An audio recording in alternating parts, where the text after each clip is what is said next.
Bonjour, bonsoir, mbote jambo, buonasera, buongiorno. J'ai à échanger avec certains parents et de plus en plus, comme nous sommes parents, ayant des enfants de bas âge jusqu'à l'âge adulte, comme dans notre cas c'est adulte déjà pour certains et encore adolescent pour d'autres.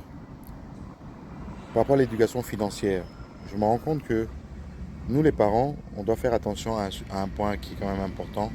Quand l'enfant est petit, l'enfant commence à grandir, il a des besoins comme nous les parents aussi, mais c'est aux parents de voir ce qui est important, ce qui est nécessaire pour l'enfant et de faire attention de ne pas habituer l'enfant à, à la luxure, donc au goût des choses qui coûtent cher.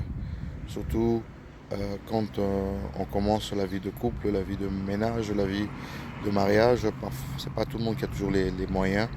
Et même quand on a des moyens, de faire attention à ne pas habituer l'enfant à avoir le goût de la luxure pour des choses qui coûtent très cher, où l'enfant ne va pas au fait réaliser au fait ce que ça vaut financièrement, parce qu'on l'a habitué depuis qu'il est petit ou qu'elle est petite à pouvoir acquérir ces choses d'une manière aisée, facile, alors que on travaille des heures, on passe du temps au boulot, on se sacrifie. Non seulement il y a des charges de loyer, les charges voilà, de l'appartement ou de la villa ou de la maison, sans compter le reste, la voiture ou les abonnements ou bien la nourriture, l'habillement et tout ça.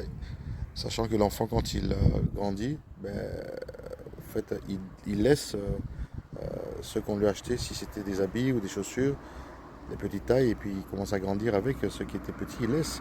S'il y a les petits frères, petites sœurs, pour certains, s'ils sont encore en bon état, ils peuvent continuer à les mettre, mais ce n'est pas toutes les familles qui le font. Pourquoi? Parce qu'en fait, quand on laisse, on habitue l'enfant en fait à la luxure ou à des articles ou des choses qu'il peut mettre, habits, chaussures, smartphone, tablette ou peu importe, l'enfant en fait ne va pas réaliser au fait le sacrifice que les parents font. Et lui-même, il va être habitué à vouloir, en fait, quand il sera plus grand, avec son job étudiant, en fait, à vouloir dépenser inutilement. Au lieu de dépenser pour des choses nécessaires, il va commencer à dépenser, il va commencer à dépenser pour des choses qui ne sont pas utiles. Au lieu de mettre de côté, épargner, avoir un compte d'épargne euh, pour pouvoir, je sais pas moi, payer son code universitaire si les parents n'ont pas les moyens, ou bien son permis de conduire pour la voiture, ou bien sa première voiture si les parents n'ont pas pu lui offrir. Bon, ça dépend des situations. Mais dans tous les cas, comme la Bible le dit, hein, dans la disette nous vivons et dans l'abondance nous vivons. Il faut apprendre aux enfants dès le bas âge en fait, à vivre par la foi avec ce qu'on a et se contenter de cela. Car si on ne le fait pas, tôt ou tard ça nous rattrape et on aura vraiment du mal à récupérer ça. Et parfois, on voit aussi des situations où des parents, pères, surtout parce que c'est souvent les mères qui restent avec les enfants d'une manière générale, euh, les pères absents, qui vont essayer de vouloir combler au fait le vide de leur absence, volontaire ou pas volontaire, par les biens matériels. Les choses qui coûtent beaucoup d'argent, qui coûtent très cher, juste pour combler. Mais en fait, on ne comble pas en fait le vide, le manque d'amour dans le cœur d'un enfant par le bien matériel. On comble ça par sa présence, aussi bien par téléphone, par WhatsApp, euh, en présentiel, physiquement. Parce qu'aujourd'hui, on a la possibilité de voyager, de se déplacer facilement, de se connecter. On est interconnecté en fait avec la technologie aujourd'hui. On ne peut pas en fait dire qu'on ne peut pas être en contact avec son enfant. Parce que souvent, nous sommes en contact avec le monde entier, sauf avec les nôtres. Je parle d'enfants, relation parent-enfant. Et ça, c'est bien dommage.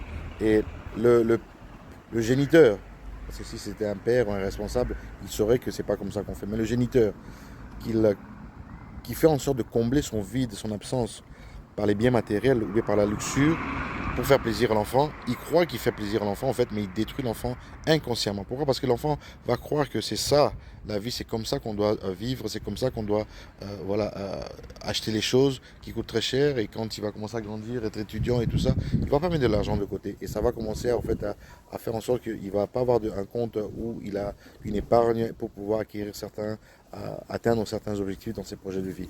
Donc faisons attention, nous les parents, ou les futurs parents en devenir, dans la manière dont nous éduquons nos enfants, dans la manière dont nous les habituons par rapport à la gestion financière et par rapport au goût de luxe.